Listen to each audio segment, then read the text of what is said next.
What is up, awesome people of the internet? Another birdie has entered the nest. And guys, the rich are getting richer as South Carolina has a new addition to their squad for next season. And it is none other than Arkansas's Maryam Dauda. Now, in this video, I'm going to talk to you about who Maryam Dauda is, her decision to transfer to South Carolina, and what this means next year for her and for the team. All right, so let's start off with talking about who is Maryam Dauda.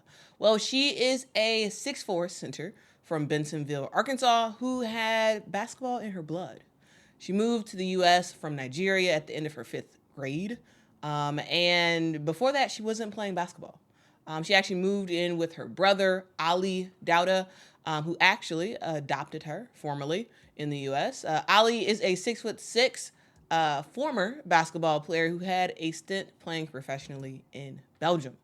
Miriam started playing basketball in the 6th grade, and she quickly realized that she enjoyed playing basketball. And it was clear to coaches that she had a raw talent and a great work ethic, which leads to, very good stats. By the time she left high school, she was the highest ranked post player in the country and 13th overall, according to ESPN's Hoop Girl 2021 recruit rankings. She was a Naismith High School Player of the Year semifinalist.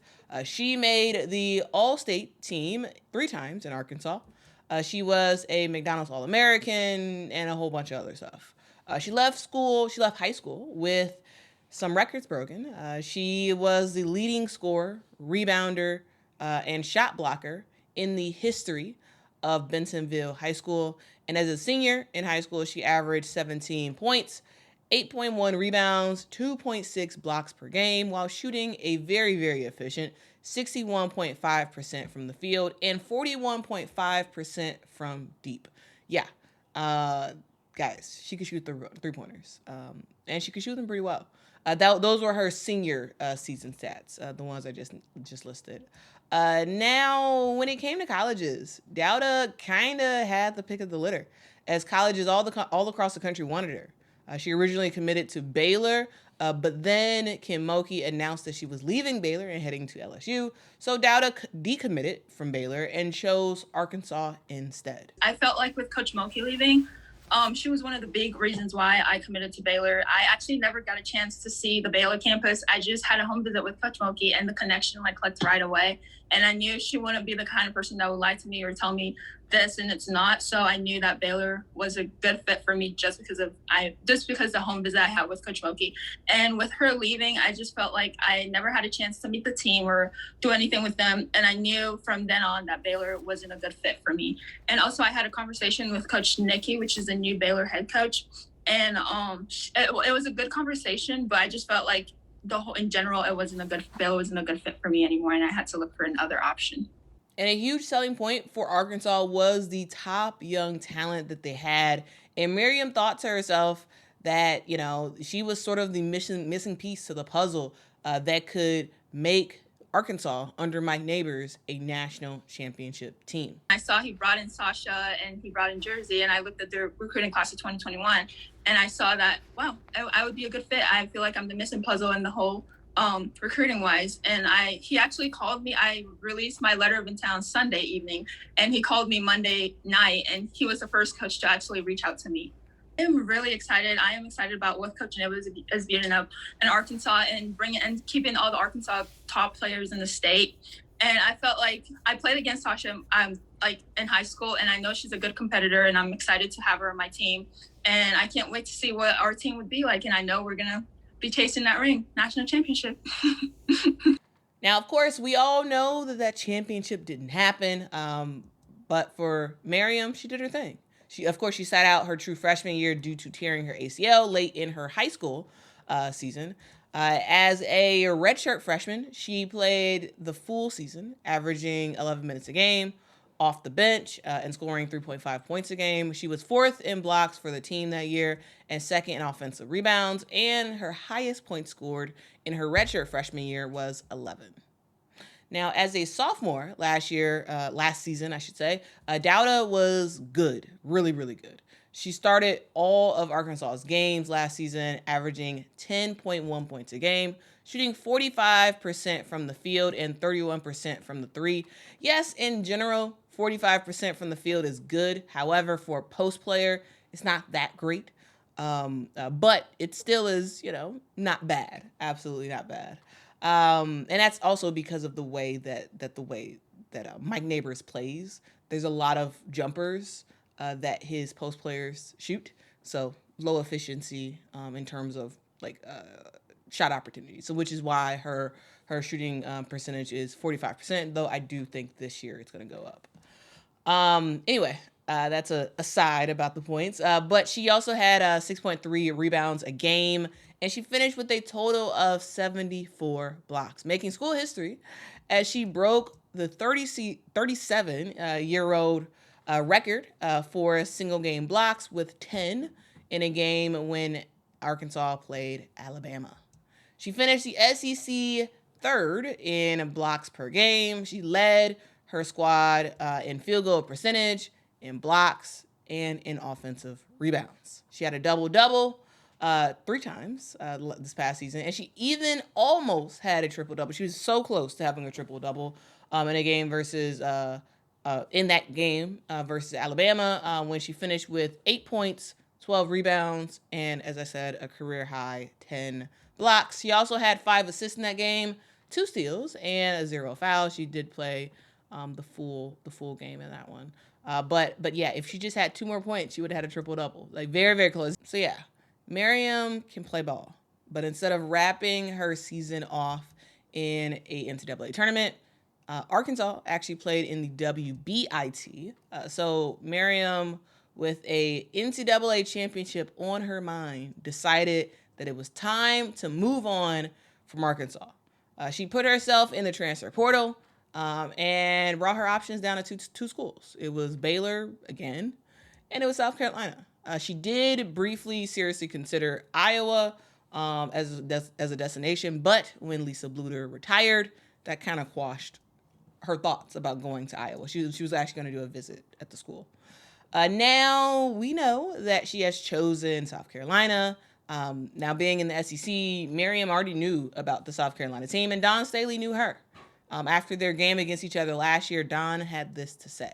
How have you seen Dauda for them kind of grow? She's good. I mean, a big that has great footwork, a big that can shoot the three, a big that, keeps you off balance. I mean, she can put the ball on the floor. She's really, really, really good. I was very, very impressed. I found myself just complimenting her with what she was able to do out there on the floor. Now, what does this mean for Dauda next season? Well, I think it means that she's joining the best post program in the country, where she is going to a place where day in and day out, she has to compete for her spot on the court. Because guys, remember, South Carolina has some great post players. You have Sanaya Fagan, who's 6'3", Chloe Kitts, 6'2", Ashton Watkins, 6'3", Adele Tack, 6'5". And remember, Adele was an early enrollee this past season, and she was on the bench, sort of learning a lot of stuff. So she will have a sort of a jump start at the system of South Carolina. You also have Joyce Edwards, who they just picked up. She was 6'2". And we still don't quite know what Sakima Walker is going to do. She's 6'5". We don't know if she's returning next season to South Carolina or just ending her college playing career here. We're not sure about that. But that's a lot of post players. So Miriam is really going to have to fight for time off the bench for the team next season. Because for South Carolina, this is great, because it increases their depth at the post position, and in case of an injury or something terrible happening, they'll still have high quality players to play in the game, which is key for a team that is trying to go back to back. Now for Dauda, this is a very good learning experience for her, because she's going to play in practice against some of the best post players. She's going to be challenged in ways. She's going to, I believe, increase her efficiency because Mike Neighbors, he did play a lot of 5 out, where Miriam was free throw line and back in terms of like where she would shoot the ball sometimes and whatnot. And so I think I do think her threes will probably be a lot more selective in the 3-pointers that she takes for South Carolina. I think overall her efficiency just on the court in general is going to get a lot better. Again, she was in the 40s, low 40s for last season. I think she's going to go into like the at least 50% in terms of her field goal percentage, which is good, especially for a post player. But it's going to be tough for her to get playing time. It really is because, to me, you for sure have Ashlyn Watkins and Chloe Kitts who have earned, in my opinion, a starting spot for next year. We'll see what happens. But you have those two possibly starting. Then you have Adele and Joyce, who are extremely talented, who are going to slot in somewhere. And then you have Miriam. And so it's going to be very interesting to see how Dawn Staley works her magic.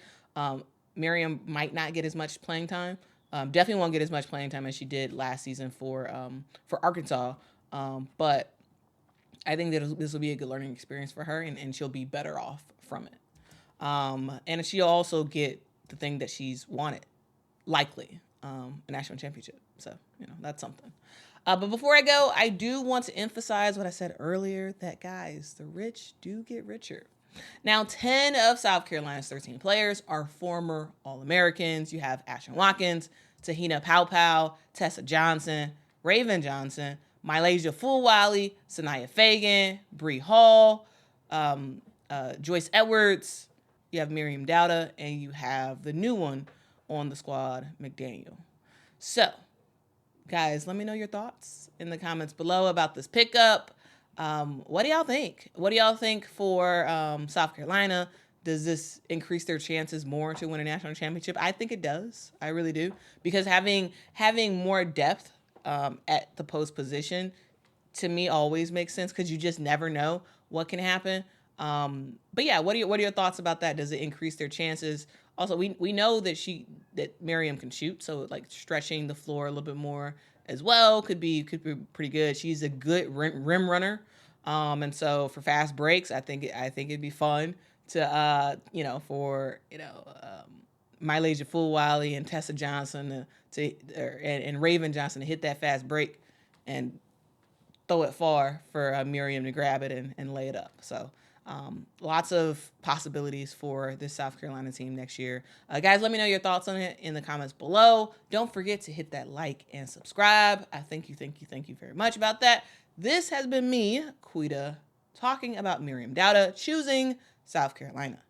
Until next time, guys. Bye-bye.